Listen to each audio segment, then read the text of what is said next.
Assalamualaikum warahmatullahi wabarakatuh. Perkenalkan, nama saya Ahmad Wahyu, T2019-4022.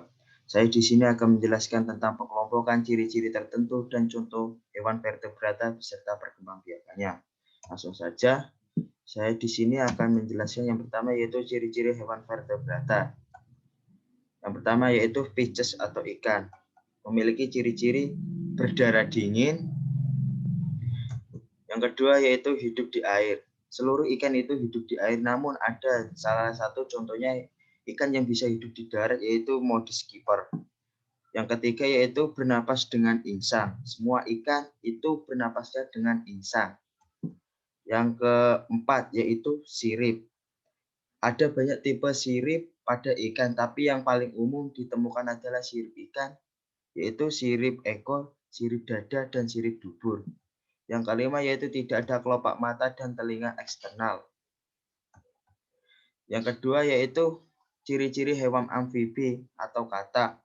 Memiliki ciri-ciri yaitu satu berdarah dingin, yang kedua jantung ventral dengan 3 ruang, bernapas dengan insang, paru-paru, dan kulit. Pada fase larva, hewan amfibi bernapas dengan insang, dan saat tumbuh dewasa dan mulai hidup di daratan, mereka mulai bernapas dengan paru-paru dan kulitnya. Yang keempat yaitu berkembang biak dengan telur tanpa cangkang dan kulit permeabel.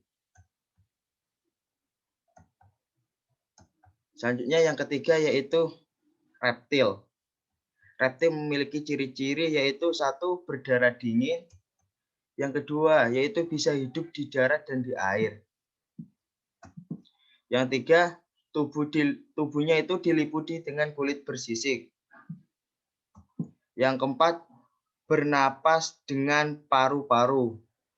Walaupun pernapasan utama mereka adalah paru-paru, hewan reptil bisa menghirup oksigen dalam air melalui membran yang ada di mulutnya. Yang kelima, bergerak menggunakan kaki ataupun perut. Nah, ini contohnya gambarnya. Yang keempat yaitu aves.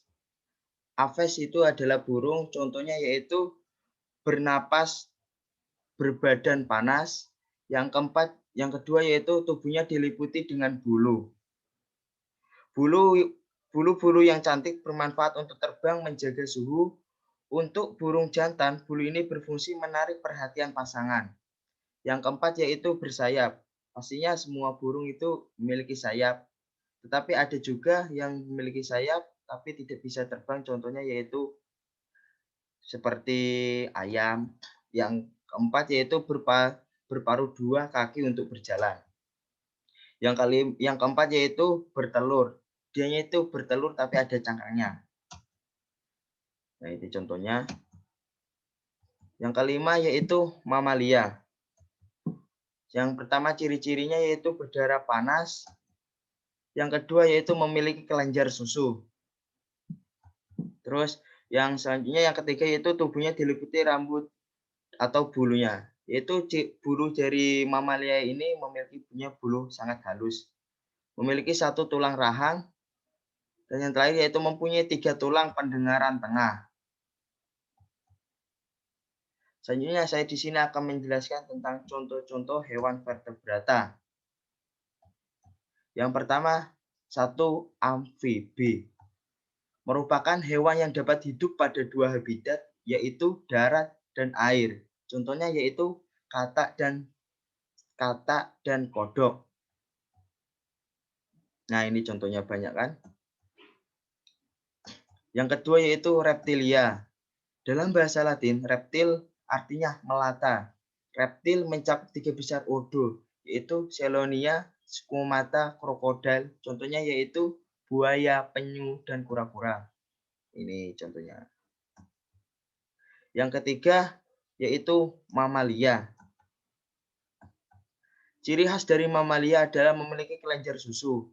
Kelenjar susu dihasilkan mamai, contohnya sapi dan kambing. Ya, ini.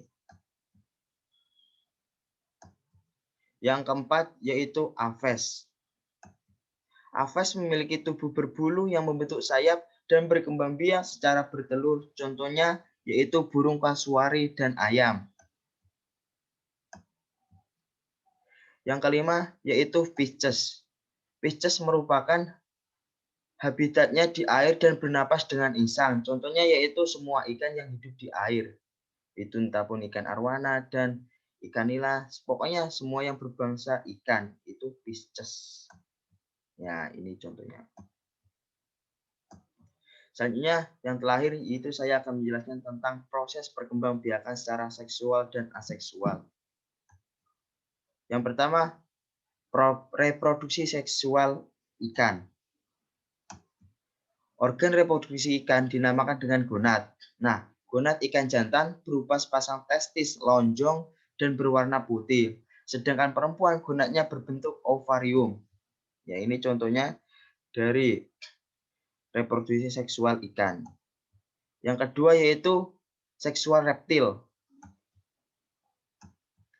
Reptil jantan memiliki testis yang berfungsi sebagai penghasil sperma. Sedangkan organ reproduksi reptil betina adalah ovarium yang berfungsi untuk membentuk ovum. Ini gambarnya. Yang ketiga yaitu seksual katak. Katak jantan memiliki organ reproduksi sepasang testis berfungsi menghasilkan sperma.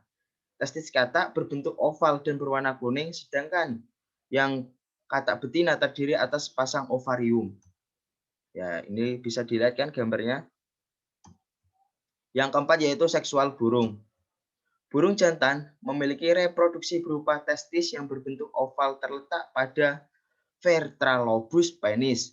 Sedangkan yang betina adalah ovarium yang berkembang hanya bagian kiri terletak di bagian dasar rongga abdomen.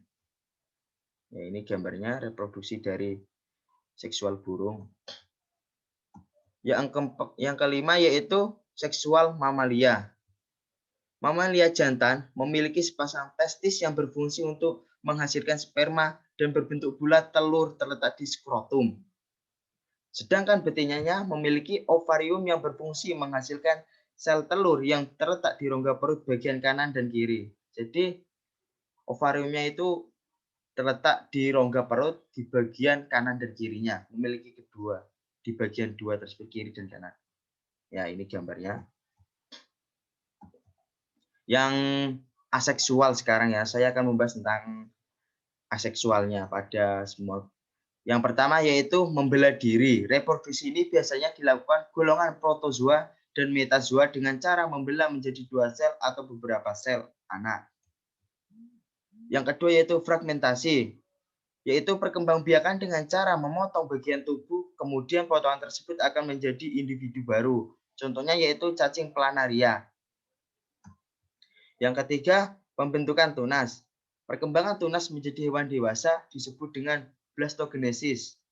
Tunas yang tumbuh dapat terlepas dari hewan induknya apabila kuncup telah matang.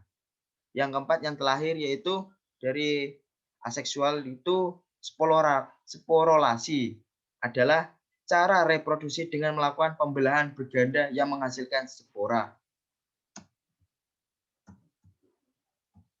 Sekian yang bisa saya sampaikan, kurang lebihnya wassalamualaikum warahmatullahi wabarakatuh.